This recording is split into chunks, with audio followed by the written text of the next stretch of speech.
Back in October we learnt several new techniques that were not mentioned in GCSEs. Such examples would be the 180-degree rule, the match on action and the focus pull. Shortly afterwards we did a prelim video in order to practice and display these new skills we learned in preparation for the main task for the opening sequence. We were required to use all of the new techniques that we had learned. In this answer I will be going over several examples where Connor and I had improved from the prelim video to the final draft of Paranormal Mind. I will be going over specific examples and evaluating how we improved in our final draft. I will be going over the lighting, the match on action, the camera work and the white balance. In our prelim video the lighting was continuous and was sourced from overhead lights from above, no studio lighting. This basic level of lighting meant that we couldn't quite convey the angle of Lord Sweetener quite as well as we possibly could. To improve we could have used some low-key lighting for the tense moments, and that's exactly what we did for the final draft. By making the lighting dull it clearly shows to the audience that our character is confused and is unsure of his surroundings.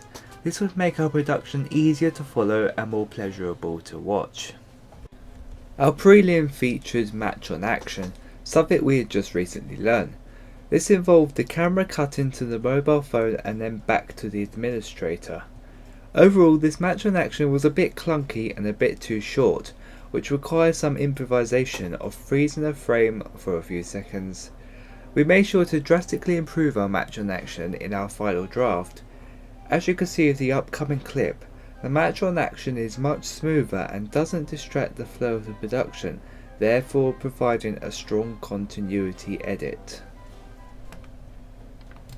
Our prelim featured a panning scene at the start which establishes the setting. It pans from the administrator to the worker, waiting to be seen by Lord Sweetener.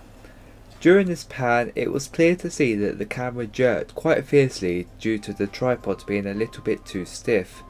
We wanted to fix this as it makes the video look completely unprofessional. Therefore we took extra care to be smooth in our final draft.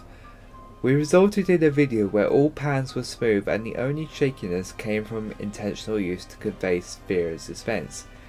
This improved the professional look of our video. Similar to the lighting, our prelim video featured very little use of white balance and colour correction. We had opportunities to change the colour temperature during the heated rows between Lord Sweetener and his worker, but we kept the same colour.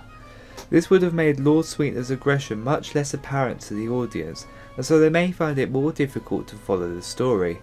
We made sure that the white balance filter and colour corrector was used in order to create a clearer meaning in our final draft. We gave this scene a blue tint to allow a chilling feeling to reach the audience.